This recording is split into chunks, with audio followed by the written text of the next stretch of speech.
Hello, can you see me? Welcome everybody to our Modern Mushroom Medicine webinar. I'm very excited to have you join me. We're just gonna wait for a minute for the group to populate. Looks like we got 50 and counting.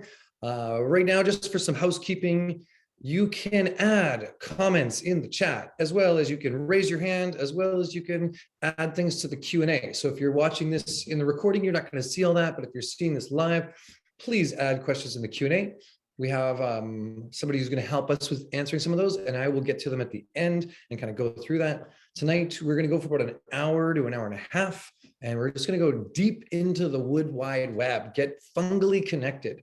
This is probably one of my favorite things to talk about is mushrooms and all the magic that happens underground, as well as above ground, the medicine, and so much more. So just get yourself situated. Looks like we got about 100 of us online right now. That is awesome. I'm going to share this live to Facebook. So if you got friends that want to check this out but didn't register for the webinar, then make sure they can let them know they can check it out on the Harmonic Arts Facebook page and we'll be live. But for those of you who did register, before I share this live, stay till the end for a special kind of sneak bonus into something. Yeah, we want an offer we're going to give you at the end. So, all right, I'm just going to just share this live and then we are going to get going. So as we get started, I want to just see if we got the chat. Yeah, in the chat, populate the chat, say hello. I'm going to say hello myself. And I would love for you to share where are you coming from? And if you want to, what are you drinking? Are you drinking any tea? What part of the world? What's your favorite beverage to sip on while you listen to some of this colonized medicine?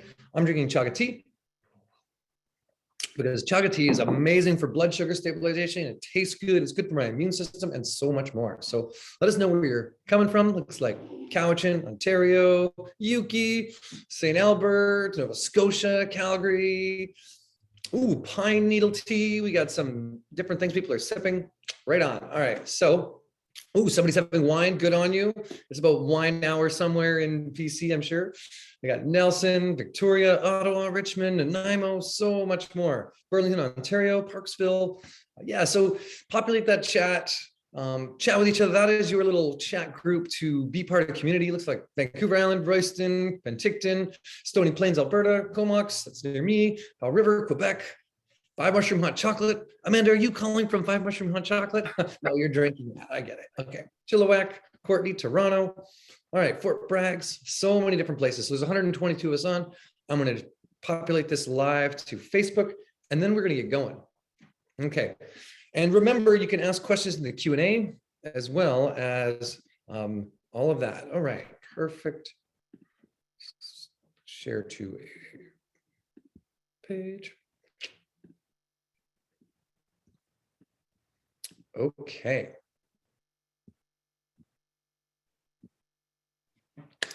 Are we ready to get started? Well, welcome everyone. I am excited to have you here learning about mycelial intelligence, the modern mushroom medicine. This has become probably one of the biggest topics of our time. People are looking to work with chronic disease, work with their immune system, support their health, their vitality, and so much more. And it turns out that we share up to almost, actually I've heard the latest numbers are up to 80% similar genetic material to the fungal kingdom. So humans and animals get similar diseases, get similar immunological issues, and therefore, when we start working with medicinal mushrooms, we actually get some of the same benefits of supporting our immune system in such a big way. So we're gonna go into that tonight, but we're also gonna go deep into the wood wide web, look at where mushrooms show up, look at how they show up, look at how they can be used as medicine, how we can make them into medicine, what's kind of dosage, and some of the top mushrooms. So are you ready to get started? I know you can't hear me or I can't hear you, but I'm going to share my screen and we are going to get going. Okie dokie. All right. Just let me know you can see that. I'm sure you can. That's awesome. This is our webinar. We're starting soon. Modern Mushroom Medicine with Yarrow Willard.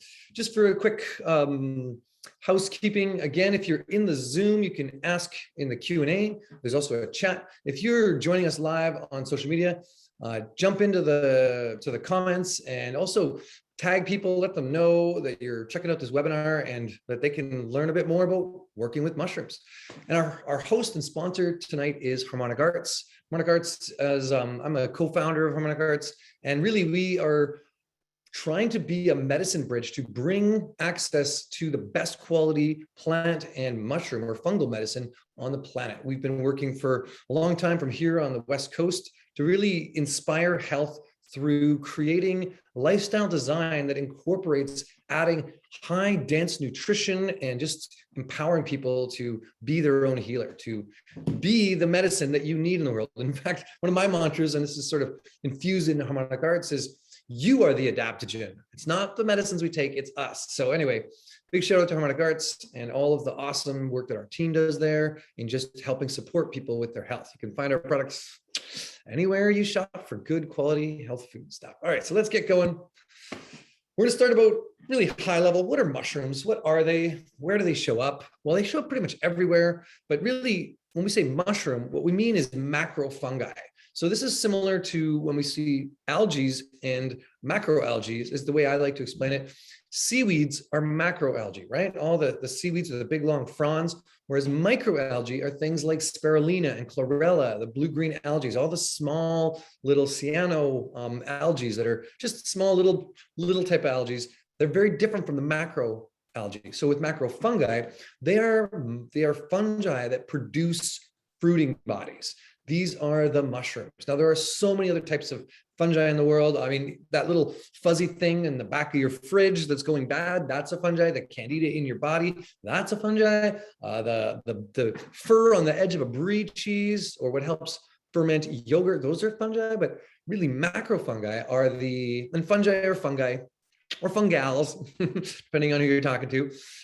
They are really the macrofungi. The fruiting body mushrooms are the higher evolution of the fungal kingdom. They produce fruits as their way of germinating spores. And like I said, it says up to 67% the same DNA as animals, which is far closer to us than plants are.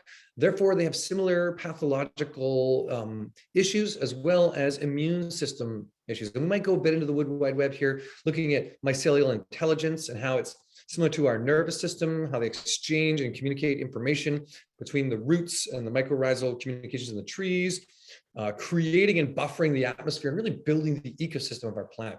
We'll see if we get there. Okay, so where are they found? We find them everywhere, literally from the stratosphere all the way to a mile below the surface of this planet. Fungal species are on almost every surface of this planet. Right now, as I breathe, I know it looks like a forest, but really I'm in a boardroom here under the worst lighting possible, but it looks like sun on my screen. But even in here, I am breathing in so many different fungal strains, so many spores. You are breathing in thousands of different spores. In fact, in your gut, there are over 80 different genotypes of fungal strains. They're a very complex ecosystem internally as well as externally. We see that they make up a quarter of the biomass of this planet. A little over a quarter of the biomass is also made up by bacteria. Between the two of those, they make up over half of the biomass of all life. So fungi are some of the not just oldest living species, like we see up to 1.3 million years ago, and actually some of the recent science is now saying maybe even all the way up to 2.4 million years or million years ago, 2.4 billion years ago, sorry, we see fungal mycelial nets covering this earth. They built this planet. They made it inhabitable for all the plants and animals. They are some of the largest organisms on the planet. You know, the largest honey mushroom we've figured out to date is up to 2,385 acres large in Oregon. Now there's a couple more that are massive in Peru, here on the West Coast, in Michigan. They've been able to measure some of these, and they all started from just a single little couple of spores coming together, having a little mycology sex and building out this huge network, living thousands of years. So when we think of whales as big and old, they're not even close when it comes to the age of some of these fungal networks on this planet. So they are the wisdom keepers of our planet. They hold a huge piece of the intelligence of planet Earth, and they act as the immune system, as I mentioned before, really helping govern and build ecosystem stability and complex biodynamics within this planet. They are a big part of it. And I've been reading this book called Soil lately. It's amazing, great book from this Australian writer. I forget his name right now, but he was saying that in a teaspoon of soil, there are over 10 kilometers of hyphae of fungi, over 10 kilometers in one teaspoon. Like, there's so much biomass in the soil, and actually they sequester more carbon underground than the plants do above ground. Some plants send up to 80% of their carbon underground to feed these fungal networks, to build this ecosystem. So there's a belief, is it the forest that creates the mushrooms, or the mushrooms that create the forest? And I'm really of the opinion that it's actually the mushrooms, the fungi, that create the forest, that build these ecosystems in order to create complex stability to thrive in and to build up a better ecosystem. All right. So let's see. How many types of mushrooms are there on this planet? Well, we really don't know. We have we believe that there's approximately 38,000 species of fruiting body producing mushrooms. But of this, we've only cataloged a few of those. We estimate that this is maybe only 10% of those that can actually produce fruit. We know that there's at least, well, we don't even know, but we believe there's at least 1.5 million species of fungi on the planet. Of those 38,000 species that produce mushrooms, this is far more biodiverse than any other kingdom, far more than plants, far more than types of bacteria, far more than types of animals, that's for sure. There is just such a unique complex diversity happening all around us underground. And something that I just thought was really cool is that, we've discovered about 270 species that have medicinal properties. If this is only 10% of the species that produce fungal networks that we've actually cataloged, we could be missing out on like just thousands of more species that can produce some of the best chemistry for supporting health. Now, just as a point of reference, many of our pharmaceutical medicines that are currently being used in your modern allopathic medicine path are originally either like biohacked out of or come directly from fungal networks, from the fungal chemistry. Everything from things like lovastatin, statin drugs are from oyster mushrooms, all the way to penicillin. So many of these drugs that we've created and consider ourselves so smart to have developed actually are us reverse engineering fungal networks and their immune system and their ability to produce this type of active chemistry that can support health. So even in our modern medicine, we rely so deeply on the fungal intelligence just to understand ways to have different effects on the body. All right, so let's talk about the life cycle of mushrooms. They are pretty simple life cycle, and yet it's complicated. There's a lot of action going on there. But as what you see is a mushroom fruiting body, it has caps, it has gills, it has a stipe or a stem, and some of them have a vulva. They don't all have those same shapes. They don't all have rings, but in general, most mushrooms produce a cap, and underneath it is either gills or like polypores have spore pads. Some have little spikes or ridges or all different types of gill structures or types of spore pads, we'll say. The inside of those produce the spores, which then float up into the atmosphere. Most of these are almost lighter than air, or this cap actually has the capacity to measure heat and pressure and produce more spores during a time of the day when the light is coming on and the right reverse pressure is happening and it's going up into the atmosphere. These then go into the clouds. And this is something that's really cool to me, is that it's not until spores and bacteria and pollen and other forms of life that are airborne populate the clouds and cluster the water, creating more biofilms around the water vapors in the clouds that hyper condenses the water and makes it denser. That's what creates rain. Clouds just hold water, but actual rain is produced by life accumulating within those water vapors to cluster them together to come down. So really, clouds are just sophisticated ways of fertilizing fungal spores and pollen and some bacteria and some other things like that. But really fungal spores are a big part of what hyperclustering clouds producing rain that comes down and germinates. And these spores turn into little hyphae. And mushroom sex is kind of kinky and cool. It's male and male, it's female and female, it's male and female, it's polygamous, it's multi messy kundalini DNA type dances. But then they mate for life. And once they come together, they form these mycelial nets. These mycelial nets grow out, feeding either, depending on the type of mushroom, they're feeding off of a mycorrhizal communication connection between tree roots, or eating off of lignins and fibers in dead materials to digest them and reproduce and create more energy, that then produce these primordia, which are really these dense clusters of mycelium that turn into the basis of fruiting bodies that, in the right conditions with the right amount of water and heat, burst open and produce new fruiting bodies. So that's the whole life cycle, from the spores to the germinating hypha, to the mycelium, to primordia, to new fruiting bodies. And really all we see is the fruiting body. So what we consider a mushroom is really just actually the apple on an underground tree. Really the whole species lives underground, and it's the fruiting body. But the fruiting body, and we'll get to this a little later, is what produces the most unique chemistry. There is so much more spectrum to the chemical compounds we see in these fruiting bodies, including more polyphenols, more of these antioxidant type flavonoid compounds, more of these terpene groups, which are often in the caps and the spores, and a wider variety of these branched polysaccharides. And those are some of our best medicine. Yes, we can use mycelium, but the fruiting bodies actually produce a far more advanced bouquet of chemistry, which has been shown and studied and looked at and debated for a while now. All right, let's keep going.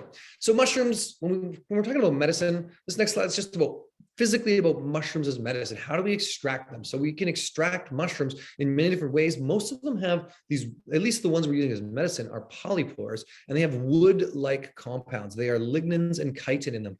We cannot digest these ourselves. They can create good prebiotics to feed our gut microbiome, but really it's like wood fibers that we need to break down. Most of the chemistry in mushrooms are branched polysaccharides and triterpenes, which need to be extracted in different ways. So polysaccharides, these really giant sugar molecules, which are some of the most advanced immunomodulating adaptogenic compounds on our planet, they are easily extracted in water. So hot water, the best way to extract most mushrooms. Also making a dual extracted tincture, which is using a hot water decoction and an alcohol bath, putting the two together. Or what we do often in ours is make dual extracted powders, which is doing the same thing: hot water, alcohol, extract them, put them together, and then dehydrate that down. At Harmonic Arts, we use something called a vacuum tube dehydrator that basically lowers the atmospheric pressure of a liquid so that it boils at room temperature. It just dehydrates down. That's then spray dried out and turned into a concentrated mushroom extract, which is a full spectrum extract that we work with no fillers and just fully everything good in the mushrooms. Now, you can also make steam extracted powders. Many companies produce a mycelium powder that they heat treat or steam extract in some way to break open the lignins. Now, you're still eating the whole fruiting body. So it's similar to eating a whole reishi or eating a whole fruiting body, or if it's a mycelium, it's still eating the grain and the wood and the whatever the substrate is that the mushroom's growing on, and the mycelium that's been broken open so you can actually make it bioavailable. Other ways that I like to make mushrooms into medicine are decoction syrups. I love syrups. You know, the whole idea of Mary Poppins says a teaspoon of honey helps the medicine go down. Well, I find, or maybe it's sugar, she says, I find that this is so true for a lot of medicine. If you make a syrup, you're basically taking a decoction and adding sweetener to it. At least that's how I like to make syrups. And it is really easy and compliant for kids. It's easy to put into drinks. I can take a strong Chaga tea, add a bit of honey to it, make it into a syrup, maybe add alcohol to preserve it if I want to, but then I can put that in with a soda stream and make this nice Chaga vanilla soda that could be really yummy, nice way to extract mushrooms. Lastly, I wanted to mention mushroom essences are just starting to come online. You may have heard of flower essences, Bach flower remedies, and really the vibrational attunement of the flowers works on the emotional body of the person. So we see a lot of flower essences that can work for things like anxiety or fear or trauma or depression or social awkwardness or all these things that probably are pretty prevalent now with our social awkwarding that we've been going through for the last couple of years. Well, mushrooms are a flower too of the organism, and in a way you can make an essence out of them. Often mushroom essences are made in full moonlight versus sunlight, which flower essences are made in. You can look up a bit more on this. A good friend of mine, Robert Rogers, he wrote a book called The Fungal Pharmacy. He also wrote a mushroom essence book that I really like. I just love his work. He's an awesome educator and just really has a lot to share. He'll be speaking at our herb conference in a month or so, the Canadian Herb Conference, which I'll reference at the end of this talk because it's a pretty great way to connect in with a bunch of different herbalists from all over the country. That's at herbconference.com. You can check that out. And we've got, I think, 40, 50 teachers coming for a weekend, online, virtual, with chat rooms and tea rooms and all kinds of great prizes and games and fun things. Okay, anyway, these are some of the ways you can extract mushrooms. So we're going to talk about the top 5 mushrooms tonight. These are reishi, chaga, lion's mane, turkey tail, and cordyceps. Now there are so many, like I said in a slide before, we've discovered over 270 that have these kind of active medicinal chemical compounds. These 5 have been more heavily studied and are more widely adopted than any of the others. Now, many of them have analogs, and there's other mushrooms you can use in replacement of them. But really, these are the ones that we've scientifically and clinically and folklorically validated to the highest degree. And so they're the ones that we're going to talk about today, because there's just so much around these to share. And we've only got an hour and 20 minutes then ticking. So as I talk about these, if you have other questions that come up or you want me to go deeper, make sure you add them to the Q&A, or just let me know at the end. I want to know more about reishi. I want to know more about cordyceps. Okay, so let's get started. First one is reishi. I love this mushroom. The byline in China is to protect the academic from their own mind. This one helps us stop circular thinking. This one has a grounding effect to the body. Reishi is also known as another byline in China as meditation in a bottle or spiritual vegetable meat. These are some of the terms for it. Now, that part of the world consumes more reishi than anywhere else on the planet. Up to 90% of the reishi on this planet that is consumed and grown is used exclusively in Asia. So we use it here in North America. It's become really popular in the last decade or two. But it's been part of their medicine tradition for over 4,000 years. In fact, the emperor's throne in Forbidden City has a giant golden reishi on it from way back. This was the medicine of the Buddhists, of the monks, of the elite of China for thousands of years. And it's been used in clinic there and has been studied with millions and millions of dollars put behind it. I think this mushroom champions the most heavily studied nutraceutical medicine on the planet. And that's a big, bold statement.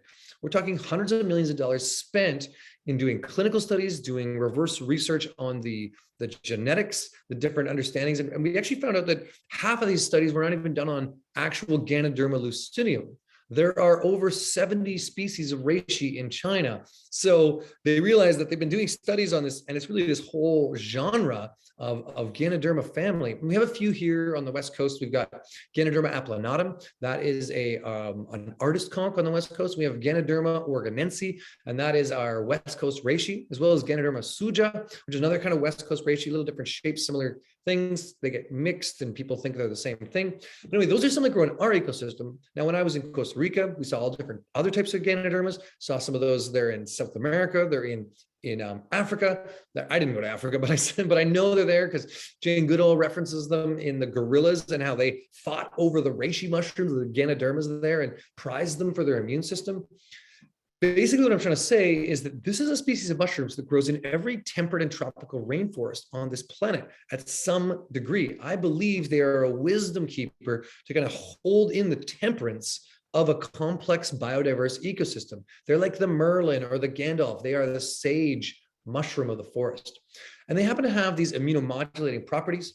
They're quite antiviral, antibacterial, antifungal. Some of the First Nation wisdoms from here, where I am in the Coast First Nation or Coast Salish territories of the Comox First Nations, Just a little shout out to the territories that I am in, which are unceded territories. Just happen to have found myself in this beautiful part of the land that they've been calling home for a long time.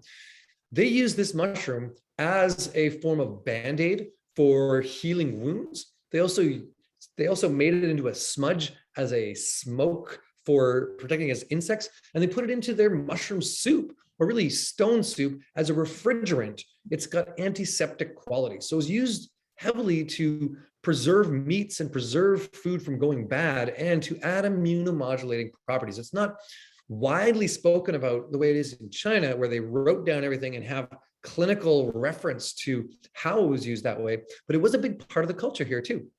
So it's got this, like I said, grounding effect. What is that?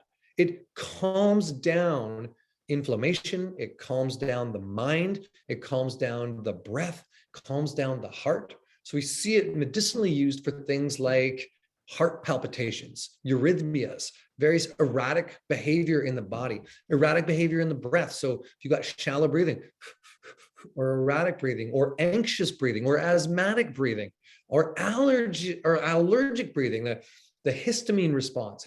We put it in one of our allergy tinctures for that reason. It's got antihistamine qualities, but it just calms down those parts of the body. I love this for kids. It's a little bitter, so it's sometimes hard to get. Hence, those mushroom syrups can be good, or add a little bit in with a teaspoon of honey into oatmeal or whatever you may want to do for kids, or in a smoothie, or hot chocolate. It's one of our favorites. We do a 5 mushroom hot chocolate, which is just super yummy. I saw somebody saying they were drinking some of that right now. Well, this is a great one for children who have scattered minds, who are overthinkers or ADD or ADHD. So this is a mushroom that my dad fed me when I was younger to kind of calm down that excitability, right? You can tell I'm an excitable guy. I'm a fun guy. Anyway, so it also has the capacity then to work with the cholesterol. And this is actually this part, the cholesterol and the antioxidant compounds are only found in the fruiting body in the terpenes and polyphenols that have these lowering of cholesterol effects, and really antioxidant polyphenols that help us to really keep our cholesterol in balance, also lowering our blood pressure if we're too high blood pressure. But where this mushroom and so many of these shine is in their immunomodulating properties with their polysaccharides. And I just want to touch in on that before we go on to the next mushroom. That is the ability for the immune system to regulate itself at a higher level of almost knowledge or education or wisdom. If the immune system is seeing that things are overfiring, it'll calm them down. These immunomodulants calm down autoimmune diseases and autoimmune states and cascades of immunological hardwiring that just can go overboard sometimes. But also, if there's an immunodepression or a lowered immune system, they can raise that up. So if you're getting sick all the time, weak, tired, having metabolism issues, they can help to build up and strengthen that immune system. Many of these immunomodulating polysaccharides also give the immune system a bit more sense of ability to recognize tumor systems and help to isolate them, and to help to combat different types of carcinomas. So there's a lot of things around that the immunomodulants can do in the polysaccharide compounds. And this is really reishi, chaga, turkey tail all have huge volumes of these, and we're even seeing some of those in the cordyceps. A lot of the other ones like phalinus mushrooms and tinderconchs and birch polypores and so many others that I'm not even going to go into tonight. But any of those tree conchs that are wood-like with polypore surfaces, like the red-belted polypores that grow in our forests, have these immunomodulating properties. They can all be made into mushroom decoctions and really strain off the fiber bits and made into a tea to drink, like I'm drinking this chaga tea here. Now, another thing that's great about reishi is it not just supports healthy cell growth, but it has radioprotective qualities. So I use this as a bit of an EMF balancer. It's something that when I go to the city, when I go to the big city of Vancouver, I take reishi with me to just combat so much coming at me from everyone's, 5G pocket gods, to the cell signals, to all of the EMFs in every environment that I'm in. So sorry, reishi is a really good one for dealing with some of the funk we can't see in life and all of the excitotoxins coming at us in our environment, just to protect us, our liver, and radiation protection. Okay, so again, that's one of my favorite mushrooms. One more thing about reishi. I actually have a 21-year-old daughter, and her name is Reishi. That's how long I've been into this mushroom. And she's definitely a Reishi mushroom. Pretty awesome little girl. Okay. Chaga mushroom. Now, this is what I'm drinking as tea right now. This one's taken the world by storm. It really has about 500 years of written history through Siberia and Finland, and in the Norse culture of that part of the world, they drank chaga as a tea, really to increase the immune system. It's a nice tasting tea. It's got vanillic acids in it, so it tastes good. It concentrates out the betulinic acid out of the birch bark. It grows only really in birch forests on birch trees. It's very different from many of the other mushrooms we're going to talk about tonight because it's what's called a sclerotia. So this warty thing that's grown on the edge of it, on the outside of a tree, is actually a mushroom, but it's really not a true fruiting body like some of the other mushrooms are. It's a sclerotia. And what that means is that it actually just produces this bulbous outside. And when the tree falls, that repopulates the mycelium underground. All right. The best thing about chaga, besides its taste, in my opinion, is that it stabilizes blood sugars. It's a great one to drink when you're fasting or in between meals to give your digestive system a rest. I'm a big believer in creating eating windows. I think we eat too much, a lot of empty calories. We're calorie rich and nutrition starved as a society. This has a lot to do with the soil that our foods grow in, but also the types of foods we eat.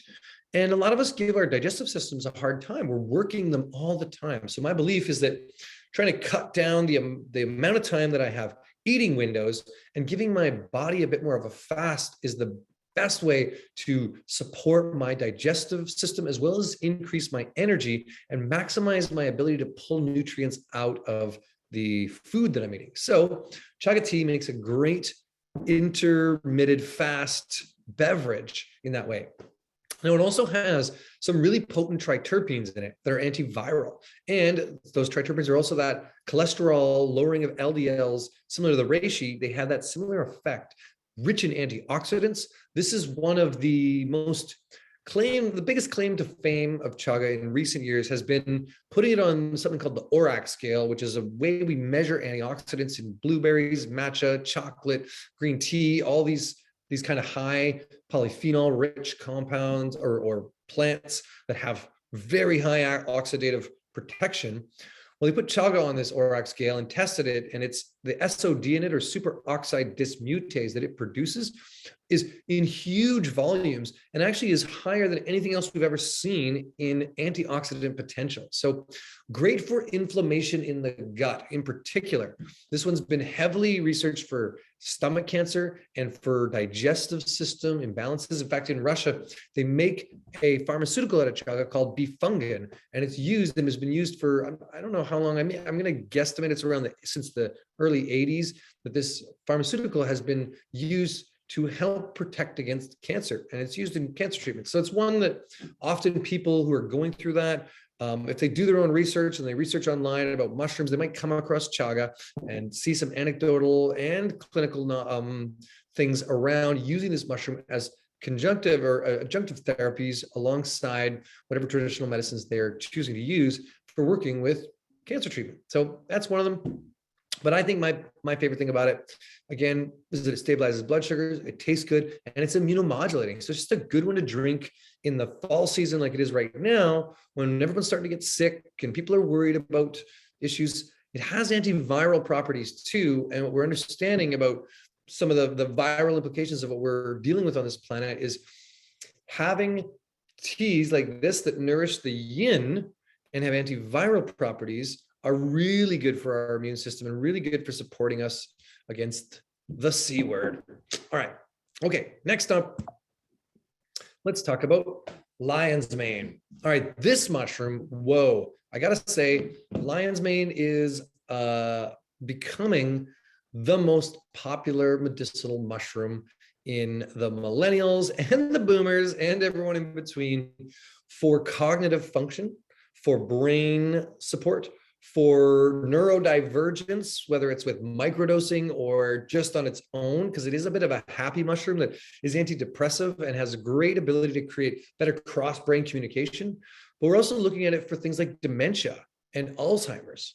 It was first originally studied for its ability to repair nervous tissue for neurodegenerative diseases like Parkinson's and multiple sclerosis. Multiple sclerosis. These were the first places that lion's mane started to actually hit the mainstream. Was like, whoa, this has the ability to regrow nerve cells. This has a nerve growth factor, which for a long time, at least when I was a kid, I was told you don't grow new nerve cells, you just trim them, you just reduce them. And so one of the reasons girls are smarter than boys is boys keep banging their head and doing crazy things. But what I've understood now is you can grow new nerve cells. You actually can stimulate new nerve growth factors and also create better communication and connection across the brain. This is something that some of the psychedelic medicine is starting, at least at the microdosing, starting to look at, and clinical studies are being done on that.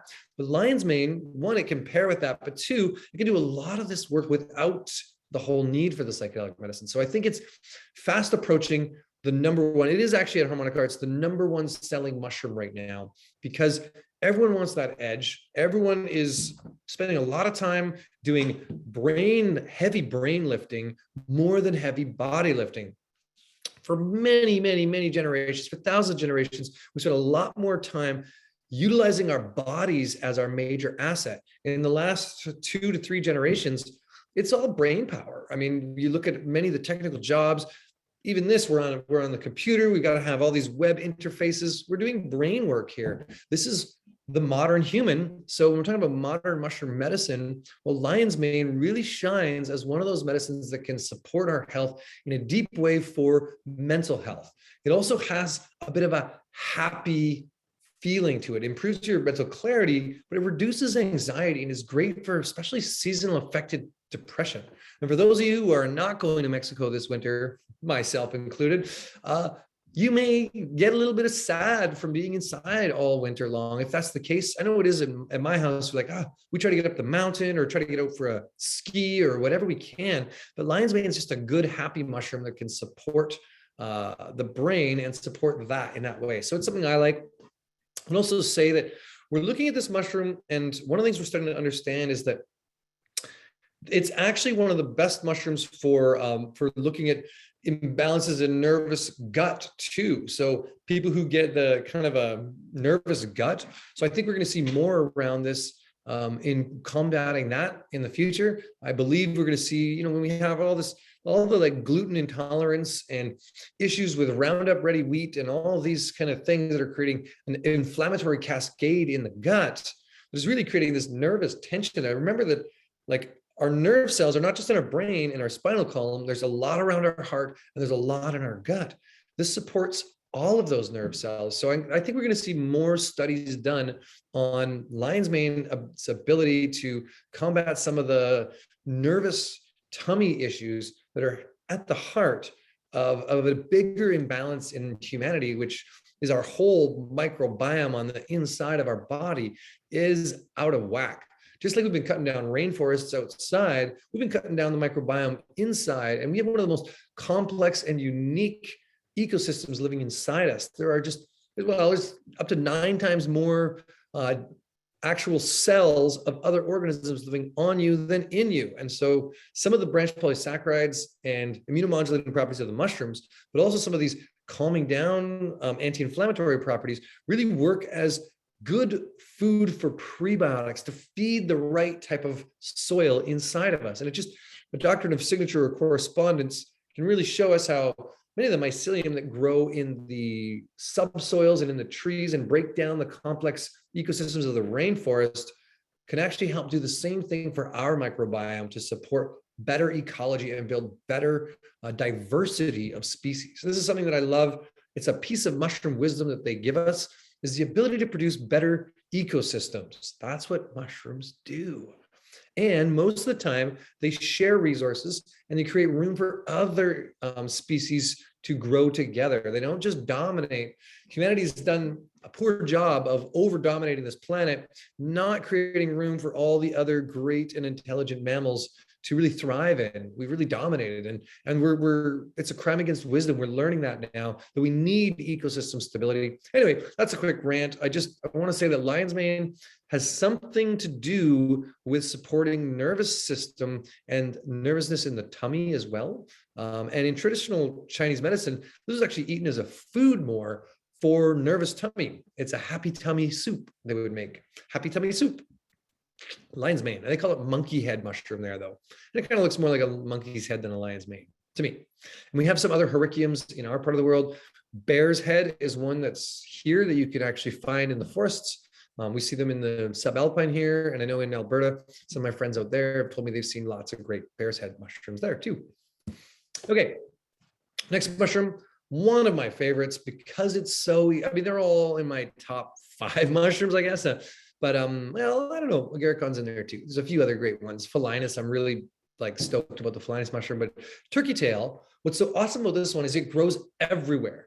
It's one of the more, I don't like the word aggressive, but it is one of the more aggressive mycelium species that can eat almost any type of tree and can thrive in hot and cold environments. So it can really survive in more breadth of ecosystem when there's not so much buffering of a forest stability.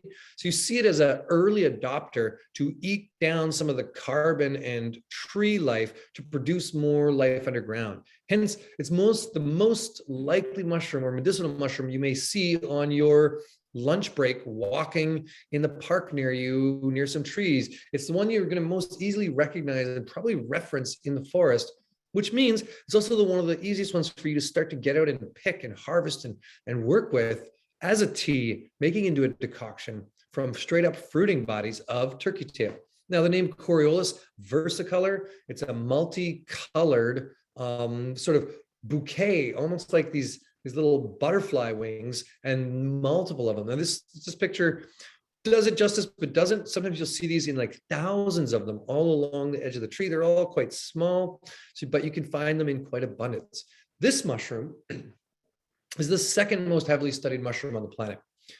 Really, from early in the early part of the 80s, this broke scientific ground and became super popular all through Asia because they were able to isolate out 2 different compounds, PSP and PSK, polysaccharide peptine and polysaccharide crestine, that are found in this, that have the ability to support the body when it's going through chemotherapy or radiation therapy, up to 400 times better recovery rate, and to work with cancer. So this is the one that many people turn to when they're looking for traditional wisdom around working with cancer treatment.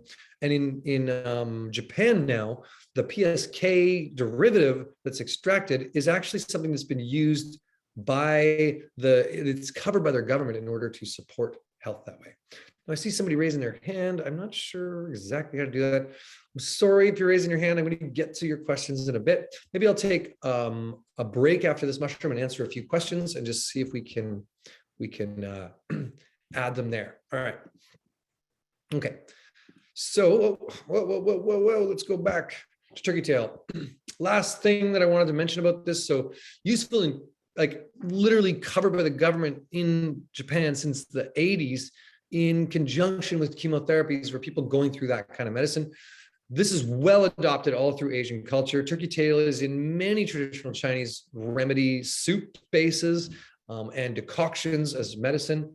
And it's just become one of the most easily accessible medicinal mushrooms, one of the most economically viable medicinal mushrooms, and has some potent chemistry to back all that up. Again, similar qualities of the liver protection, gut protection, antioxidant, antiviral compounds. There are polyphenols found in turkey tail.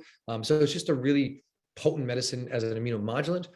My preference, though, is to work with multi-mushroom blends. So we'll get to that in a minute. But yeah, I'm going to do one more mushroom, and then I'm going to answer a few questions, and we'll dive into the second part of our webinar tonight. Okay, so turkey tail, amazing.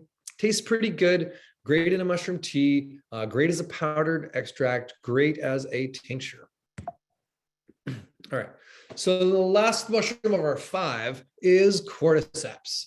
Now this one, I was in China in 2019. Ironically, I was there right when they first learned about COVID happening, before it really came out in the news here. I was actually in China at that time. We were at a medicinal mushroom conference, and every 2 years at the time, they didn't do one this year, but every 2 years, they would have this international medicinal mushroom conference. This time it was in Nantong, China, and it's where a bunch of mushroom scientists and universities come together and share their papers and their latest research. So there's over 65, I think it was 62 countries represented, with people from Africa, from Asia, from Europe, from North America, all presenting papers on some of the newest findings. And I got to say, the biggest consensus around the whole conference was Cordyceps. There's so much more to this mushroom. There's so much we are just starting to understand about this. We have not even touched the potential of what Cordyceps could be for future of health.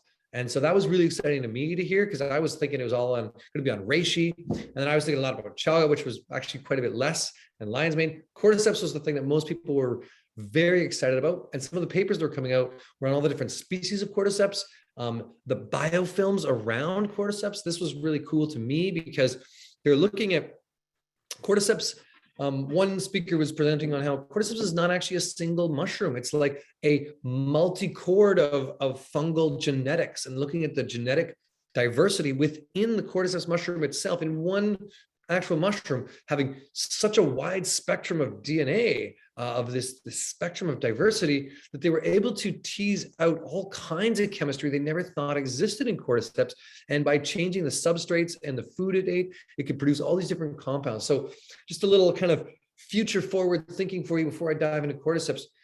The hypothesis that this guy was presenting is that potentially you could actually feed Cordyceps base materials that would change the types of chemistry it produces to be more attuned to the person you were feeding it to. So you could actually send a stool sample, a hair sample, a skin sample, and feed that into the substrate of the Cordyceps, and it would produce chemistry to counteract the imbalances in that person, or at least other kinds of dispositions. So the idea was future forward potential. Cordyceps could be one of those mushrooms that you could grow out a specific cultivar of Cordyceps for each individual based on their own unique health needs.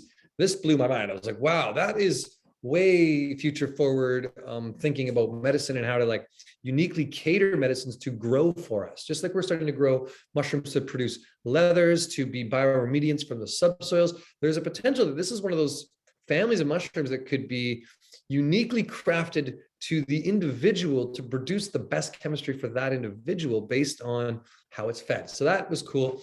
But really, in traditional Chinese wisdom, there is over 2,000 years of history working with this mushroom.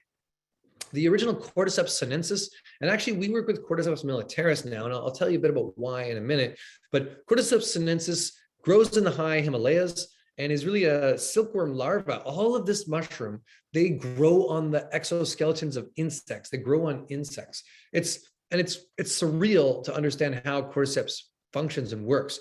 They use the body of various insects, whether it's moths, larvae, beetle, ant, silkworms, to travel and move and then produce fruiting bodies in the most ideal situations. They also transfer between these different organisms. What's really neat to me, some of the science behind, or what are some of the things that we're looking at, is the Cordyceps actually digests the entire animal's muscular system and body, everything except for the nervous system. It produces a psychedelic compound that makes the insect do what it wants to. So in the case of ants, when they've studied them, they do this kind of jangly dance, and they're exciting. And that's actually Cordyceps wearing an ant's body, using a psychedelic compound to make the nervous system trip out and do this type of movement so it can move, but actually starting to wear the ant's clothing. And then they'll often rub up against all the other ants and try to infect them, and then climb a tree, bite into the tree, and fruit where it can move to all over the rainforest. Now, this is just, it's interesting imagery, but really ants, you might have seen them, they do this all the time. They're OCD, they're hyper cleaning to prevent them getting fungal infections. And so If they find an ant with cordyceps, they're going to all commit hara-kiri, take the ant with them, and commit suicide to get rid of this fungal infection before it gets into the colony. It's that severe. These mushrooms can wipe out whole colonies of insects. Anyway, all the cordyceps you're going to eat on or consume in any health product are almost all vegetarian. It's very rare to get wild cordyceps. This is the most expensive nutraceutical on the planet, up to, I think the most I saw was $32,000 a kilo. And that's a lot of cheddar for a mushroom, for any kind of nutraceutical. They're very expensive. I once, I think, spent, what was it? I spent $10,000 on cordyceps, and our bookkeeper, she almost lost her. So she's like, what is this bill, Yarrow, for these wild cordyceps you bought?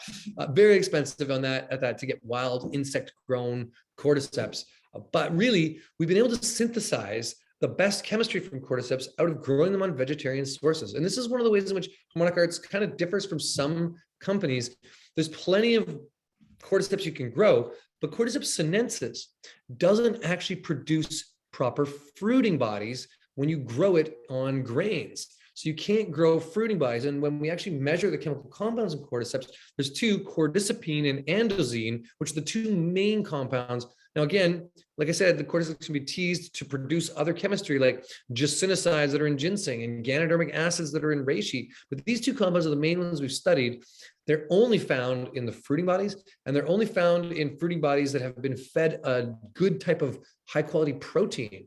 So somewhere that we differ is we only work with cordyceps that are grown on a substrate of brown rice and soybeans. And these two together, the soy produces more protein. This is a vegetarian alternative, plus a whole bunch of a little bit of mineral matrix in order to increase the right capacity to mimic that of a insect, to produce fruiting bodies that produce high cordycepine and andosine contents. We actually measure those in our products, the actual amount of cordycepine and andosine, because these are the active compounds. What does this mushroom do? Well, you can read the slide, but I'll tell you in a little different terms. This one helps to open up oxygenation of the body, calm down cortisol, and protect the adrenal glands. So it's really good for fight or flight stress response, for oxygenating the cells, for preventing lactic acid buildup in the muscles, so that burn you get when you're doing a workout, for supporting kidney and adrenal function under stress. It dilates the bronchioles, so it's a good one for altitude sickness or for asthmatics or people who aren't getting enough oxygen in their breath. This could be one of the issues with COVID, for example, is oxygenation of the cells and clotting. So it helps prevent some of that clotting, that congestion, and gets better oxygenation through the body. So in a way, this mushroom is one of the best for increasing energy, endurance, and stamina. That's really how this one works. And because it increases blood flow and blood oxygenation, it also works to increase libido and fertility. So this is one of those ones that can help make you a little more frisky. And in fact, that's how the original cordyceps medicine was sort of discovered, was these yaks from the yak herders up in the Himalayas. The yaks would sniff out these cordyceps, eat up the cordyceps, and then get really, really frisky and get all, anyway, you can paint your own picture and imagery to that one, but really it's a fertility and libido enhancer. One of the studies that was coming out of Africa that was presented at the conference, he's talking about cordyceps being fed to livestock and actually feeding it to chickens and producing 30% more eggs with stronger shells and more dense shells and better vitality of these eggs. So 30% more eggs, that's a huge amount more eggs. So for producing food, cordyceps is not cheap, but the capacity to feed myceliated grain, just to inoculate these mushrooms into the grains you're going to feed this livestock and produce better fertility, that in itself is a huge piece of food sovereignty, especially in a place like Africa where, hey, we want protein of different forms. And if we can increase, anyway, you get the idea. This is a mushroom that can increase libido, fertility, stamina, energy, support oxygenation. But another piece of the science that's starting to really emerge, besides what I had mentioned around kind of tweaking the dials on cordyceps and producing unique chemistry, is that it has a lot of these branch polysaccharides in it, and it is starting to be looked at more deeply for cancer medicine. So I think this one's still got a lot of life in the science to unfurl, that we've just started to touch the tip of the iceberg with cordyceps. So it might have some viral potentials, tumor protective potentials, and really just increasing more vitality and endurance. I love cordyceps for those people who are basically getting into chronic fatigue state or adrenal burnout. And this is happening more and more. A lot of us are taking on way too much. I see this especially now. Typically people think of this as a masculine mushroom. It's one, looks kind of phallic, and two, libido and energy and stamina. But I see this as also a really good female mushroom for females, because so many super mamas these days have a couple of kids, couple of jobs, and a husband that like managing another couple of kids, and they're just overblown alpha female achievers. Their bodies aren't built on testosterone the way masculine body is. And so their adrenal burnout happens quite a bit quicker. So 10 years into super mama-ing it, I see a lot of adrenal burnout with some of these women. And cordyceps is one of those ones that can increase and enhance their stamina and endurance. So this is one that I would highly recommend for people like that, who feel like you can take on the world, but you got to pay the piper back eventually. Well, why don't you feed the piper some cordyceps? All right. Okay. So I'm going to take a couple of Q&As, and then I'm going to dive into the next section of the webinar.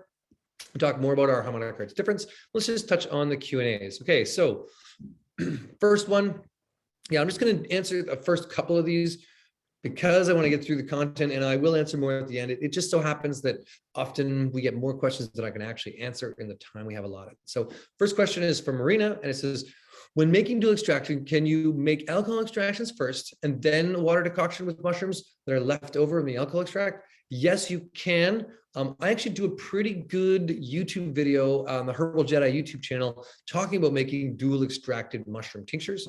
I'm also going to mention at the end of this webinar, I've done a full-on course. This year, we're releasing through Wild Rose College of Natural Healing. That's my father's school originally of plant medicine. We're releasing an Intro to Medicinal Mushrooms course. It's right now on $50 off, on sale at wildrosecollege.com. And we go deep into making decoction ethanol extracts, which is what they're truly called. We call them dual extracts, but it's a decoction and an ethanol extraction method. And that you can either do them two different mushrooms, put the two together, or make an alcohol extract and then a water extract, or a water extract and then an alcohol extract. If you make the water extract first, you break open the cell walls a bit more and then make the alcohol extraction. You can get more out of both, but you can do it either way. If you do the water extract first, you've got to freeze it though. If you do the alcohol extract first, that alcohol extract will keep for a long time, and then you can still make a good decoction out of the water. And then you put the two together and voila, you've got a dual extracted tincture. Okay, next one is from Gizem, I think that's your name. Sorry if I'm pronouncing it wrong.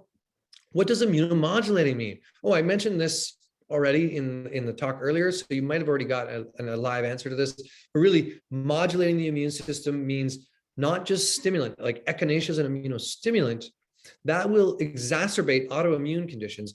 Immunomodulants will calm down autoimmune conditions, but also increase immunodeficiencies. So really, like I've said, kind of putting your immune system through a college education, giving it more wisdom to draw on so it can be more adaptable to your own disposition. So that's what I love about them. They're smart chemicals. Branch polysaccharides, I didn't go deep into this, but they are literally like thousands of carbon chains, and it's all the structure of them. They have this triple helix kind of structure that is very similar to our double helix DNA. We can piece apart parts of this for our immune system. It can use them.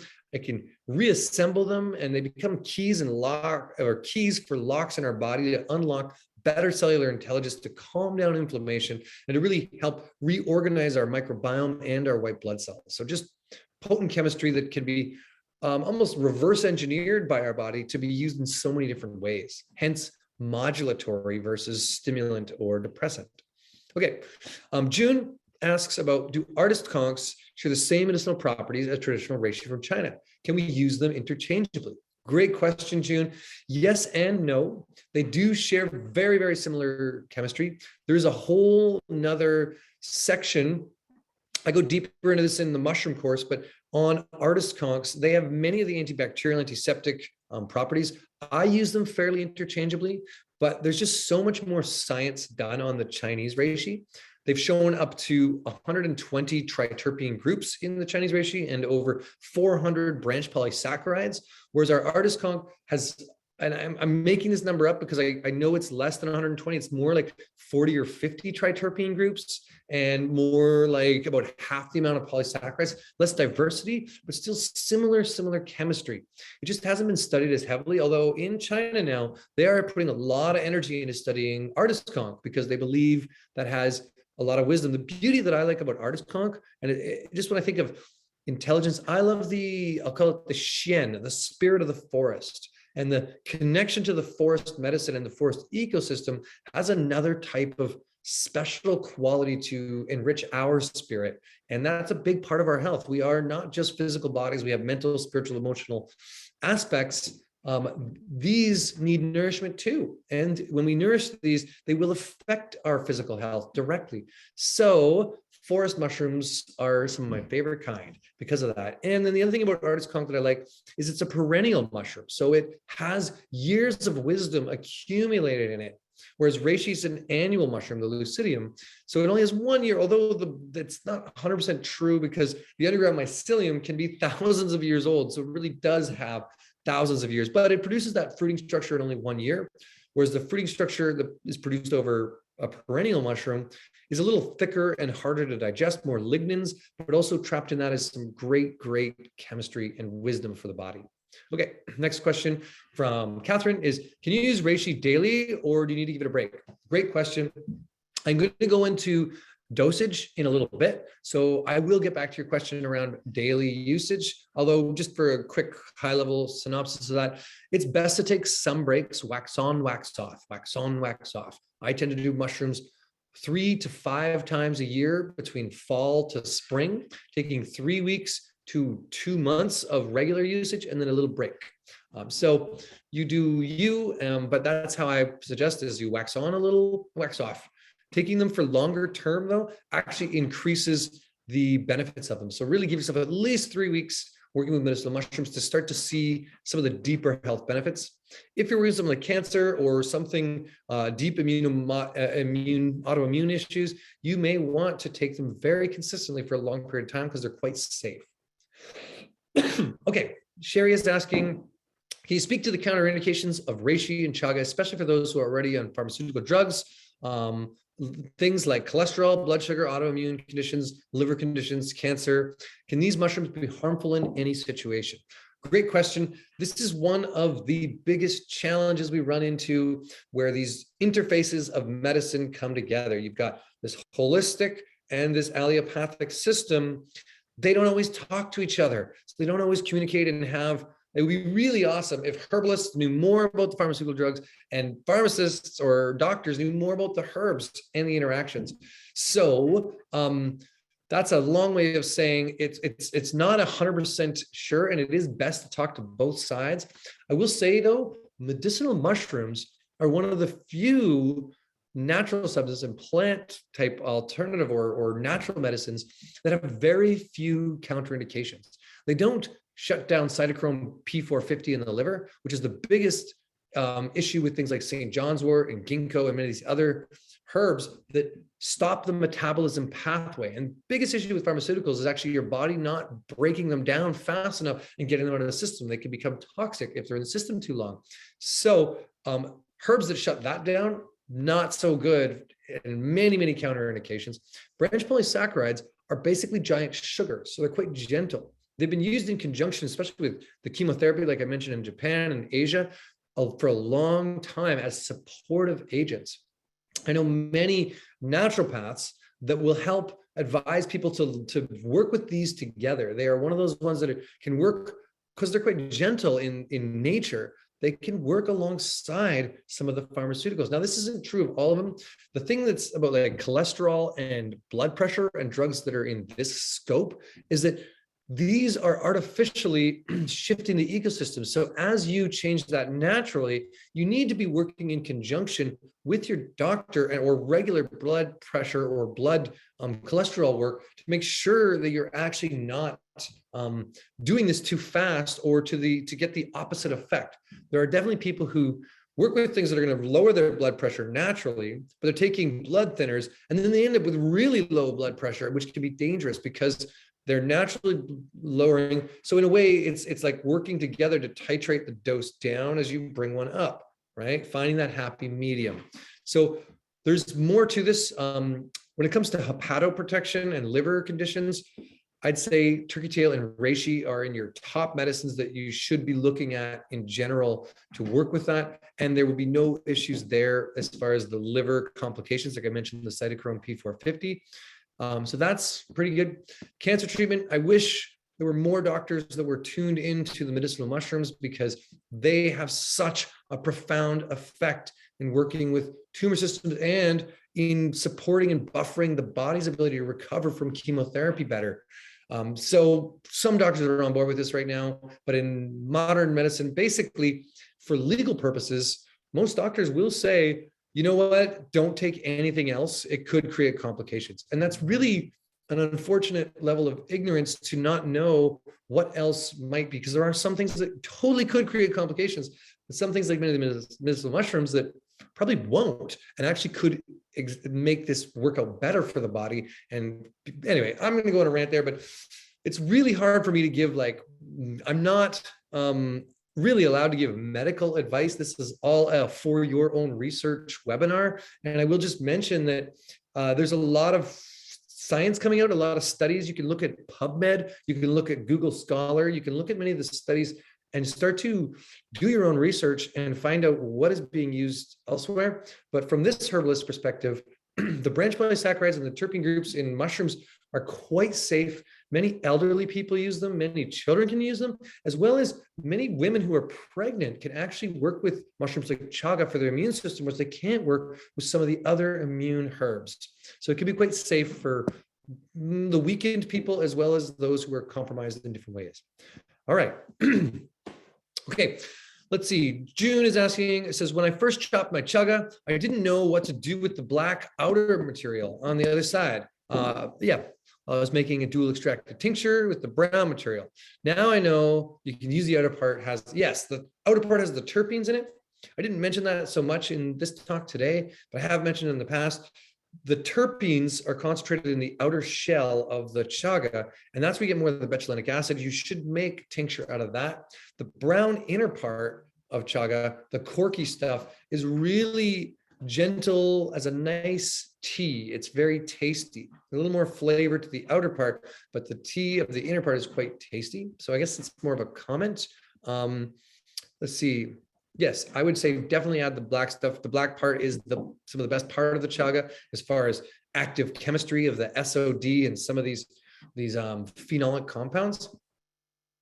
Okay, and Melanie's asking which is more effective, tinctures or powders. I'm going to get into that, and I'm just going to park my Q&A for now because I want to keep going, and I know we are already getting to the closer side of the last part of our webinar. So I'm parking the Q&A for a bit. But please keep asking questions. I may or may not get to them all. I might skip through a few. I'm sorry, but I'm going to share as much as I can with you tonight. Okay, so closing that down. So the difference at Harmonic Arts is, and you've probably read this slide now because I've been talking for a while on this slide, but really higher level of active compounds. We believe in the fruiting bodies as being the most bioavailable active chemistry. This is what most of the science talks about. Now, there's definitely science coming out around working with mycelium, the underground part. There's a lot of beta glucans, there's a lot of branch polysaccharides in there, but there's also a lot of alpha glucans and a lot of potentially pro-inflammatory compounds there too. And the challenge that I run into with the mycelium versus fruiting body piece, and I think I might have another slide on this, but is that most of the mycelinated products are actually full of grain, and you're paying a lot of top dollar when you actually look at, if you look at how mushrooms grow out of these grain bags, you could get 10 pounds of grain spawn, and you're only going to produce 1 to 2 pounds of mushrooms. So really, you're concentrating the active chemistry up to 10 times in those fruiting bodies, plus the array and the bouquet of diversity of compounds is just so much more full spectrum in the fruiting body. So, after years of working with mushrooms, we were working with some of these myceliated grain spawn products for the first 5 to 7 years. And my own organoleptic intuitive testing was like, these all taste the same, whether it's reishi, cordyceps, lionzine, they don't have much flavor. They're all very wood-like kind of bland products. So that was just my own intuitive. And then digging deeper into the science, looking at some of the people in the herbogram and the American Botanical Council and talking with some of them and getting to understand mushroom science more, it became really clear to me that there's just so much more evidence compounding every year on the benefits of the fruiting bodies and the why. Not only that, there's, like in Reishi's case, 4,000 years of history working with these. So the anecdotal evidence and the clinical evidence from all these years of practitioners really keeps pushing towards the more biodiverse chemistry and the more unique compounds that are found only in the fruiting bodies. So we don't work with fillers or diluters or in any way. We give you the full spectrum fruiting body extracts of the highest quality, all organic, and all from pretty much farms that we've gone and checked out. Like I said, I was in China in 2019. This is a big issue. China is a big issue for a lot of people in the world. I get it. There's a lot of bad stuff that comes out of China, but they also have done way more science than anybody, have some of the best facilities for extraction in the world, and consume 9 times more mushrooms than anyone else on the planet. So you can also get 4 to 5 to 7 to 20 different grades of quality there, right? So even in goji berry as an example, there's 18 grades of quality of goji berry. Same with reishi. There's over 20 grades of quality. So what we work with is being able to take the best of that grown on traditional danwood logs high up in the mountains that are very unpolluted. And if you want to check out the video on this, you can see the farms that we visited on my Herbal Jedi channel. Just type in Herbal Jedi Reishi, you will find our reishi videos of visiting these farms. Anyway, long story short, we do work with China for some of the extraction and some of the growing of some of the mushrooms that we work with. But we also work with wild mushrooms that come out of Mongolia and Siberia. Our Chaga is from Siberia, and they're produced in this facility that can actually measure all of these compounds, but then has a lot of the third-party lab testing. They've had their lab testing built in. We do extra lab testing on this side because there is such FUD around, or just distrust around the whole word China. And so that was a challenge one for me. I really wanted to work with just North American grown mushrooms, but then I really dug into the science and I realized this is actually it's again another what I call a crime against wisdom, because it's not using the best active chemistry and finding the best substrates to grow these mushrooms on. Like I said about the cordyceps, the soybeans, and the rice, this was discovered after like a $10 million grant given to the Hung Sao University to analyze and break down 70 different substrates to grow cordyceps on and test out the cordycepine levels and get the right combination to produce the highest cordycepine content, and then grown out in these farms to produce high medicinal value cordyceps, not just to slap on a label that says cordyceps is good for this, but give you an inferior product. That's kind of the Harmonic Arts difference is that we've actually gone in and dug in to create and produce and make bioavailable for our community the best mushroom extracts on the planet. Okay, so how do we take mushrooms? Well, here's into dosage. Because we work with, if you're working with the powders, it's a 1/4 teaspoon. We do a 7-to-1, 8-to-1, 12-to-1 concentrated mushroom powder. And you can see in the bottom on the graphics, the different concentration extractions. These are all full spectrum extracts. All that's missing in that concentration is some of the fibers and the lignins that hold the mushroom in place. These, we suggest a 1/4 teaspoon for children, up to a 1/2 teaspoon. But, you know, this isn't on the label. I will say some of the best benefits that I've seen from the studies on medicinal mushrooms and from people who have told me from their own evidence is in doubling and tripling the actual physiological dose when it comes to working with chronic imbalances or really big issues. So something like lion's mane, for example, I had a guy who was buying pounds. He went through 8 pounds of our lion's mane extract in 2 years, eating tablespoons of it. Very safe. And it wasn't until he got to a threshold dose of like 3 to 5 grams that he really built back his nervous tissue. He was unable to hold a cup. He could not hold a cup properly. He stuttered. He couldn't speak. He couldn't get from his brain to his mouth. And working with lion's mane in threshold dosage really helped supercharge his healing quite a bit faster. People going through, if it was my body going through cancer treatment, I would be doubling the dose. Recommended dose 1 to 2 grams, but most of these are quite safe. I wouldn't take huge volumes for extended periods of time. That's another crime against wisdom. It's better to take larger volumes maybe, or work your way up, starting small, work your way up in volume a little bit, and then take breaks. So the way I like to do the wax on, wax off is the easiest way to do it at home. If you work a regular standard job, is to do 5 days on, 2 days off. So do Monday through Friday, take your mushrooms in the morning and take 2 days off on the weekend. Another way that I like to do it is through a moon cycle strategy, which is I want to go through the building phase of new moon all the way to just past the full moon, do 3 weeks of mushrooms, and then take a week off between that, like I guess last quarter to the new moon again. So 3 weeks on, 1 week off, 3 weeks on, 1 week off. Those are 2 methods. I also mentioned earlier, and this is how I also intuitively work with mushrooms. September comes around, kids go back to school, people start dropping like flies. I'm a huge fan of taking mushrooms right away at that time. I'll take higher doses in September, October, and then I'll start to fizzle off and get almost intuitively bored of working with mushrooms.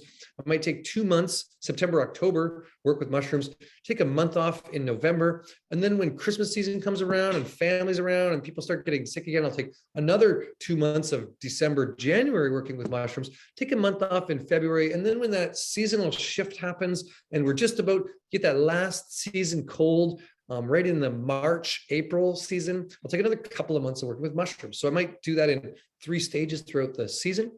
I don't usually take a lot of medicinal mushrooms in the midsummer, just because I feel like sunshine gives me a lot of immune support. So that's how I work with them. But dosage wise, as it says on this slide, 1/4 gram to 1/2 gram, or sort of 1/4 teaspoon to 1/2 teaspoon, 1 to 2 grams is a physiological dose of our extracts. And I saw a couple of hands raised. Unfortunately, with the webinars, I'm not 100% sure how to answer raised hands. I see, Terry, you got your hand up. I wish I could have you jump on. Oh, maybe I can allow. Yeah, okay, I see how that works. I'm not gonna jump on and have you talk. I'm sorry. I know you probably have a question. Maybe throw it down in the chat and or in the Q&A. I will see if our attendant who's helping us can answer some of the questions as well in the chat, if there are any. But I'm just going to kind of jump through the last bit here, and then we can get back to questions around dosage. That is a big question a lot of people have. I've given you a couple ideas around how to dose it. I'm a big fan of intuitive dosage. So that means do it by your body weight, your body size. If you're a small person, take less. If you're a big person, you may need to take more. If you find yourself taking more of most things in order to have a physiological effect, then you might want to start with a little higher dose of mushrooms. If you're quite sensitive, you might want to start with a lower dosage. If you find you've been taking it consistently for 3 weeks, you may find it's good to take a week off. So a little more intuitive versus stick to an exact protocol. That's just my strategy. But for someone going through a more deep issue with their immune health, I would highly recommend that you take a little bigger dose and more consistency. Most of the main benefits of mushrooms, these ones that we're talking about here, are not like, so our mushrooms, okay, let's see. There we go. This is one of those slides I've actually got to push the buttons. You know, most of them, like real supporting the adrenal system, that slide does not make sense for me. Going back, trying one more time. It's one of those ones I got to push the buttons, I think. And it self-populates. Okay, so really most of these affects immunological health, inflammation, stamina, gut health, adrenal support. It takes time. right? These aren't magic bullets. They have a lot of benefits for the body, but they take consistency and time. So I really recommend that if you're working with medicinal mushrooms, you give them a good go. With us, we offer these little 45-gram jars. Do the whole jar over the course of 3 to 4 weeks, really consistently working with them to start to see some of the benefits. You're not going to see a lot of the benefits right overnight, right? It's going to take some time working with medicinal mushrooms to really get that. And a lot of people I see who take reishi, it's not until like 3 or 4 months after they stop taking reishi, when they become more scattered, get more brain fog, or have less ability to keep focused, that they realize, oh yeah, that reishi was doing something. Because when you have good focus, you don't notice that there's anything wrong. You know, it's so sometimes people don't notice the benefits of some of the mushrooms until we're like, oh, actually, I didn't get sick for that whole year I took mushrooms, and now I'm starting to a year or two later. They will support your immune intelligence in general, and you shouldn't need to take them all the time.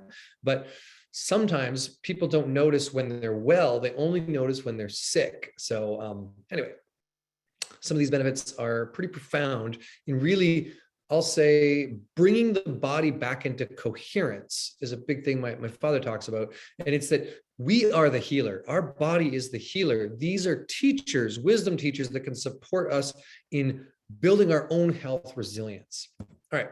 So we work with mushroom powders. I love these because they are water soluble. They are easy to work with in teas, coffees, smoothies. I put them in my kids' oatmeal. I've made them into soups and sauces. I've even put them in salad dressings and even topped yogurt with them. So there's a bunch of ways you can work with kind of this water soluble concentrated mushroom powder. It's just a great way to add it into whatever you're working with. Typically, the person who is allergic to the health food store, who, you know, those people, they stay in the car with their Tim Hortons to go and they let you go in and shop. Well, those people with that Tim Hortons to go are perfect candidates for 5 mushroom powder in their coffee. I think the 5 mushroom powder is the best one in a coffee for people who don't like supplements, because it tastes kind of umami and coffee-like. 1/4 teaspoon in a Tim Hortons double still tastes like a double. So if that's your jam, or you know somebody like that, but they could use the benefits of mushrooms, it might be one of the ways to get them working with their immune system is to actually add them into their coffee or hot chocolate or something along this that they already do regularly. Okay, mushroom tinctures. These are further extracted than the mushroom powders. They're made a little more bioavailable, but there's a little less in them. So better bang for your buck, because this was definitely a question that came up, is like, which one's more concentrated? I think the mushroom powders, these ones, is a little better bang for your buck, because you're getting more actual mushroom in there for the same dollars you are at tinctures. You get a bit more of that alcohol soluble compounds. We also add some of the mycelium into the tinctures to really round out the full spectrum, and they are easy to administer. So you can really drive tinctures. The beautiful thing about tinctures is they drive deep into the tissue. They don't require digestion. They absorb almost instantaneously, and they hold a lot of those terpenes and those alcohol soluble compounds more bioavailable for the body. The downside of tinctures is that alcohol can dry out the tissues. So you just need to make sure you moisten them as well. So, or you're getting such a little amount of alcohol in a tincture. I find that to be a really great way to work with herbal medicine is to actually extract the herbs or mushrooms in tinctures, make it so you can titrate the dose really easily and use it on the go. So I'll often have like a tincture in my pocket or in my bag. I'll take a little bit before I go into a meeting, or before I go into public. I'll just take a little dose of the reishi or the 5 mushroom tincture. This is just such an easy one to work with in that form. Whereas the powders, you actually got to add them to something, or just take a little bit of the powder in your hand, in your mouth, and there we go. Okay, so we also love to work with mushrooms and elixirs at Harmonic Arts. We put them into all of our elixir blends. So our golden milk has turkey tail, our elevate has lion's mane, our activate has reishi and chaga. Our 5 mushroom obviously has all 5 of these. Our matcha mind has the lion's mane in it as well. We love to put these into our blends because we feel that the medicinal mushrooms really add another layer of depth and support the body and the blend in a deeper way. So they're a great way to add into your routine and to get your medicinal mushrooms in a hot tonic beverage. is one of my favorite things for Canadian culture because it's cold in the winter. So hot tonic beverages are perfect for that environment. All right, there we go. I got through most of the content. I'm going to go through some Q&A, but I want to just, there's a little asterisk here. And I want to mention that tomorrow, after the webinar, for those of you who are joining us in the recording, you're going to get a PDF summary, and you're also going to get a special offer. And what that special offer is, actually, I'm going to just tell everybody right now anyway, because I'm like that, is tomorrow we have a flash sale on our mushrooms. So if you're going to buy them online from Harmonic Arts, we're doing a flash sale, 20% off our mushroom products, starting at midnight tonight. So if you want to get medicinal mushrooms, you can check that out. Don't do it right now. Wait till midnight tonight or tomorrow. You'll also get this recording, and you're going to get a PDF summary of the slides. So you can kind of, and a little breakdown of some of the content.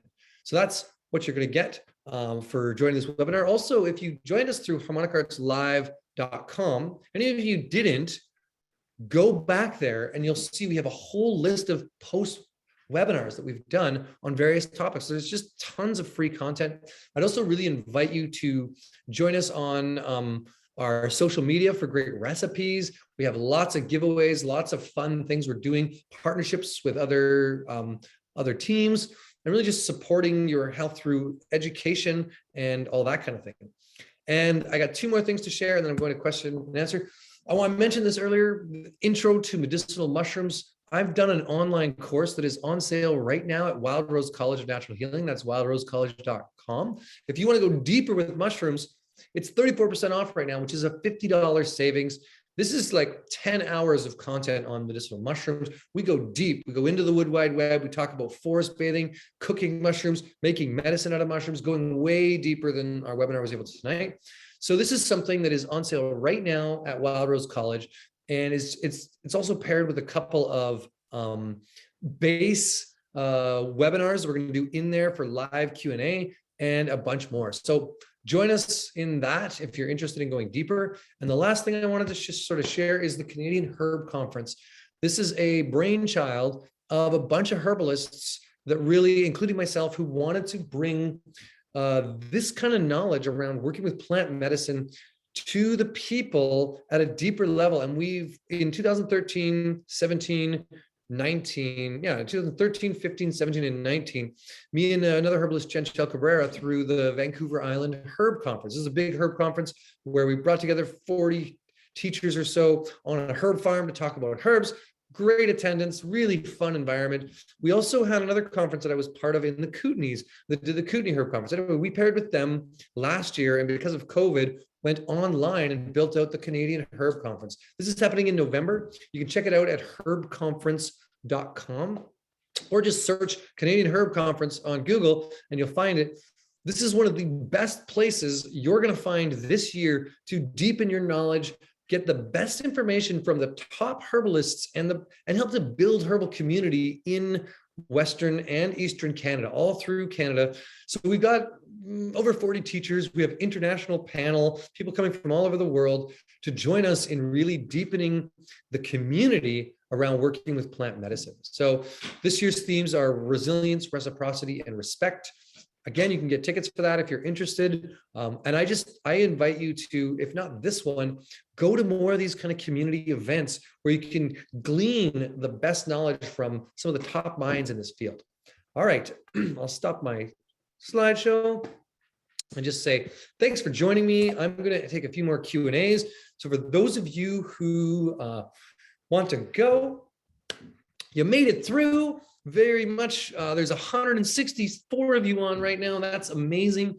Some of you who weren't able to make it are going to be in the post and be able to see this later. Again, you can review any of this content. You get a summary and so much more. This is just the tip of the iceberg. Again, we only had an hour and a half here together. So may the forest be with you. May the spores be with you. May the mushrooms help you build the intelligence of your own healer inside, because you are the healer. These are wisdom teachers. They are the immune system of our planet, and they can support our health in such a deep way. They bring knowledge that is adapted from thousands of generations, millions of years evolving on this planet. And this wisdom is ours. It is intrinsically woven into the fabric of who we are. And these mushrooms can help unlock some of that in ourselves to create better health and better vitality so that you can be the adaptogen that you were meant to be. All right. So thank you. Okay, I'm going to go into some Q&A. I'm going to stop the recording or stop the Facebook, and thank you on live stream. Okay, so we're off of social. I'm just going to jump into some Q&A here for just a little bit. The last couple, I'm actually going to start from the very bottom and work my way up and see what I can get to. So I'm doing the opposite. I saw Tyler is saying, do you offer an in-person foraging course? Thanks for this webinar. You know, I do. Last weekend was Fungi Fest here in the Comox Valley. No, I think it was not Thanksgiving weekend. The weekend before was Fungi Fest. And we had Andy McKinnon, who is one of the best mycologists I know of. He did 2 forest walks. I did a couple of forest walks. We had a couple other forest walks with my mycologist. I love doing mushroom forest walks. I did a lot a few years ago. This year, I've only done 3, I think now. I've done 3 forest walks. So foraging, I do a wild foraging course, but I've had to move this content to online. So my videographer and I put together some great content. At Wild Rose, we have a wild foraging course, and now this mushroom, intro to medicinal mushrooms, which goes into foraging and working with that, but it's online. It's so much better, I know, to do these in person, to really ask somebody and help key this stuff out. I will invite you to look to some of the mushroom forums on Facebook for good places to ask about questions. And then some of this information that I share online is a good way to start with that. I want to do more in person. I'm trying to figure out a best way to do that. Hopefully next year I can take on more of that, but I don't want to make promises I can't keep, because I just know the way the world has gone. Such a crazy world these days. So it's really hard for me to even have apprentices or have people or to do classes. I wanted to do a bit of a guerrilla class where it's like, let's just do a wild foraging class next week and get as many people out as we can, because it's so fun in the forest right now. There is just so many mushrooms out there. I must have picked 1,000 chanterelles already. Hedgehogs are out. The shaggy manes are out. The chicken of the woods is out. There's just so much food in the forest right now for mushrooms. All right. Okay. And June is asking about, she said she took the mushroom course last year. There is a little bit of different content. June, if you took the course last year at Wild Rose College, reach out to the college coordinators. They can give you a special price. If you were in the course last year, they can give you a special price on this year, because some of the content is the same, some of it's different. So they could definitely give you a discount on that. Just reach out to the college coordinators, I think at admin at Wild Rose or Jackie at wildrosecollege.com, or just go to the website and let them know and ask them about that and say, I mentioned, because I took it last year, I might be able to get some kind of discount on that. Okay, I'm just going up the questions. Jen is asking, how do you know what's considered a threshold dose, and how do you make tinctures from your mushroom powders? Okay, so first off, a threshold dose, it's I don't recommend you do more than 3 to 5 grams. That's max I would go with any of these mushrooms. After that, you're just spending a lot of money and you're probably not getting much more medicine. So max out at 3 grams. The labels say 1 to 2 grams, and that's really a fairly good physiological dose. Things like lion's mane, I have seen people do way more of it and have surreal effects. Like I said, it's a happy mushroom that lights up the brain. Well, one time at a herb conference, me and another herbalist, Denny Manzer, he bought a jar of our lion's mane, and he's like, it's Saturday night, Yarrow. We're going to party. We're going to eat this whole jar of lion's mane. And between 3 of us, we ate tablespoons of lion's mane. I'm not recommending this, but I'm saying that we had a really fun night. And it wasn't from any other altered states besides lion's mane. And that was just high dosage, safe, at least in my body. I survived the lion's mane max dose experiment. But it's not what I recommend in that sense. I would say max out at 3 to 5 grams. Making a tincture from our mushroom powders, there's 2 ways you could do that. You can actually do the decoction and the ethanol extract and put the 2 together. Or because they are water soluble, what you can do that's really simple is you can take some a little like a shot glass of boiling water. Put 2 to 3 tablespoons in, stir it up really, really, really well, and then mix that. Once you've got that all dissolved in, mix that 50-50 with alcohol, and you can make an alcohol extract. It's not the same as how we make our dual extracted tinctures, but it is an alcohol extraction format that will stay good, that you can then take in a liquid form.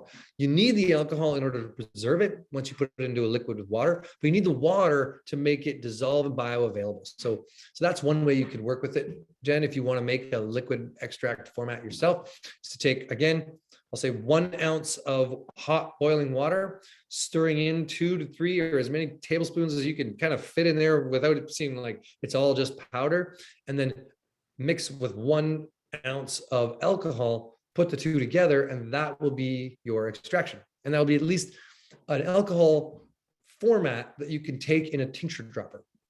Okay. Terry is asking, what mushrooms and herbs have effect in reducing inflammation and pain in knee ligaments?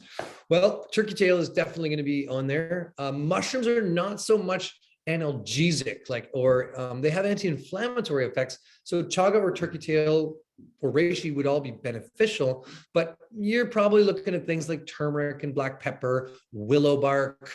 Those are good ones. I would be looking at California poppy. I'd look at dogwood extract. Those are some analgesic pain medicines you might want to work for knee ligaments.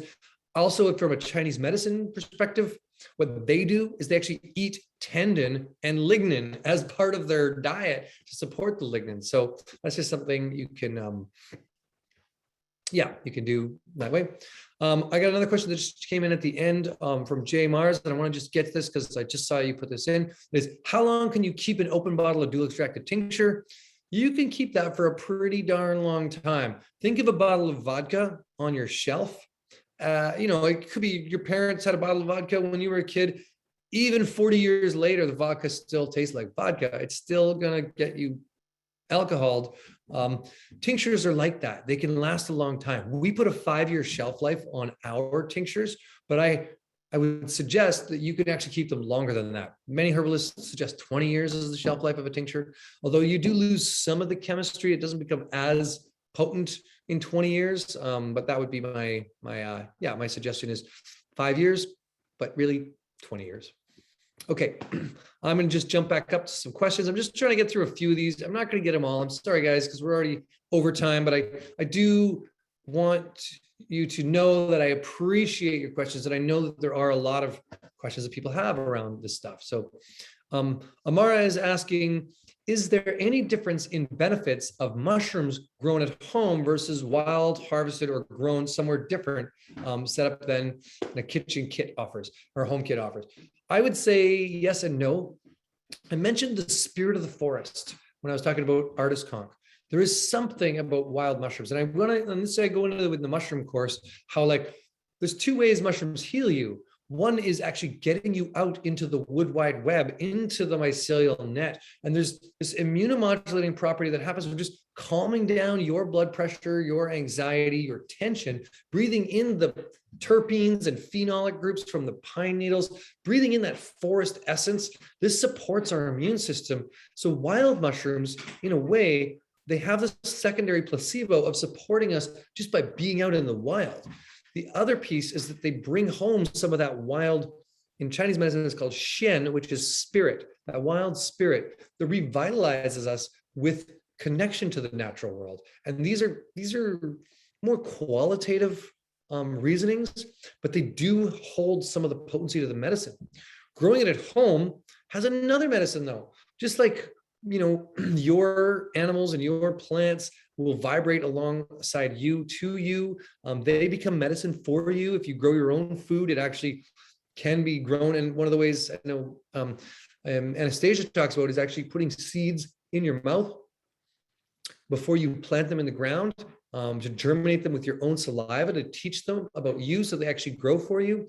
Growing things at home, you are infusing some of that spirit into what you're growing. So that's a big piece too. So I recommend both. Grow, and also even growing a kit that has lion's mane on it, and then taking lion's mane supplement from another company, you've now got a spirit of lion's mane with you. You understand it, even if it's not the only lion's mane you take. You're tuning into another deeper connection. Something that's often lost in medicine, and people don't get this always, is that you are part of the medicine, and so creating that is a huge piece of the placebo effect is in your intentionality and you becoming interwoven with the process. So even making a tea is infusing your medicine into creating a ritual is infusing your medicine into it. So there's some nuance there that I would just invite you to look at. What if that resonates for you? How can we be part of the medicine process? Okay. This is asking, I have endometriosis and was wondering if cordyceps would help me, or if it's better to not take cordyceps while having ovary issues. Well, so far from the science I've read on cordyceps, it is definitely one that could be supportive. I would do a bit more research though for yourself. It is one that I know a lot of women have taken for sexual reproductive health issues around that type of thing. So it is one, but there are other herbs too, right, that can work with that. So, I mean, I would do a bit more research there, Vanessa. But I do think that it's one that I've seen women take and is quite safe that way. So, okay. Carolyn is asking, what would be the best dose for concussion healing? For lion's mane, I think she might be asking for a lot of water. Rest, staying awake, I would say not more than 3 to 4 grams. That would be the most I would be taking, but consistently too over that period of time. I'd be making sure I get a lot of antioxidants, a lot of things like blood stimulating. So ginger, maybe some like cinnamon, some spices, chai tea, get the blood circulating in there, get oxygenation into that area. That would be something I'd be looking at as well. Okay. I guess this is going to be my last question.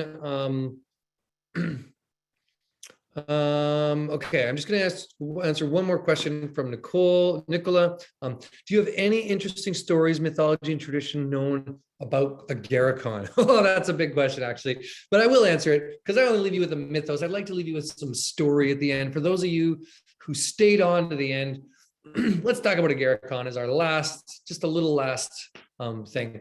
So this is a mushroom of true spiritual wisdom to the coastal people, anyway, of BC. So the Haida people have been well studied by an ethnobotanist, Nancy Turner. She did a great job of dialoguing and really dissecting and making available their wisdom traditions through her ethnobotanical research. And one of the ones was Agarikon.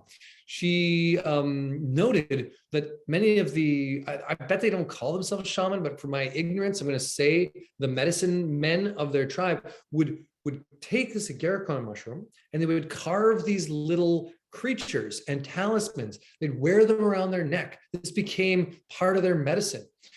This was translated into ghost biscuit, spirit food.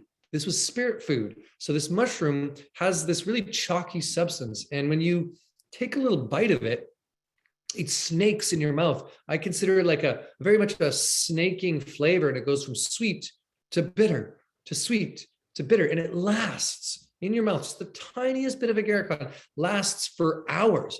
So there's a couple of people now who are microdosing Agarikon because they're like, wow, this has just this, you don't need very much, just the tiniest bit. It's like, and I don't want to like hype it up too much that way, but it does have a really profound flavor. You can tell, whoa, there is potency here. So this medicine was very much considered a sacred medicine to this part of the world as one to feed the spirit and to offer to spirit, to offer to the ancestors. You got to remember that so much of the medicine is considered spirit medicine when it comes to a lot of the imbalances that people faced before we understood from a scientific perspective. It was considered, evil wind or trapped stagnant spirit. And in some ways, this is actually true because these stagnant places in us, both mentally and emotionally and spiritually, will cause physical imbalances. And so this is well understood from a non-scientific but energy working perspective, that this would feed spirit, but also to feed the ancestors.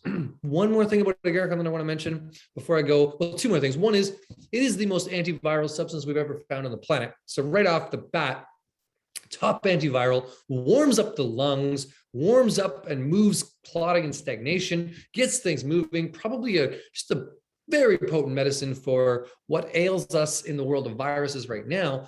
But the other piece is that, and just from the history, what Nancy Turner was sharing was that this was hung above the Sundance in this, like this part of the world, was hung above their traditional ceremonies in the sweat lodge or in the teepee or in the lodge. They would hang agarikon above to capture the essence of the spirit, to kind of infuse it with spirit and to feed the ancestors with their dance and ceremony. So there's a lot of reverence to this mushroom.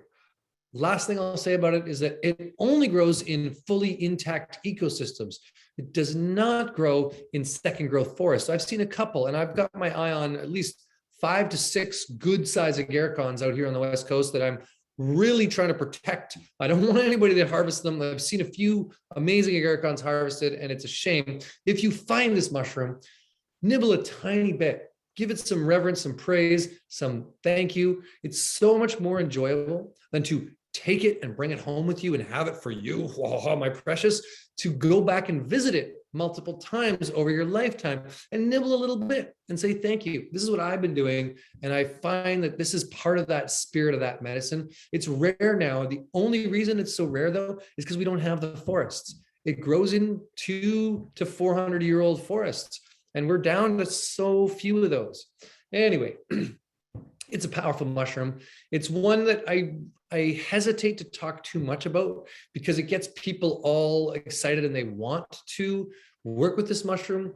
But we can't all do that because there's just so few of it. Anyway, that's a bit about agarikon. I'm going to settle it up there. Thank you all for joining me. Those of you who stayed on, just big appreciation, big love. May the force be with you again, and we will see you next time.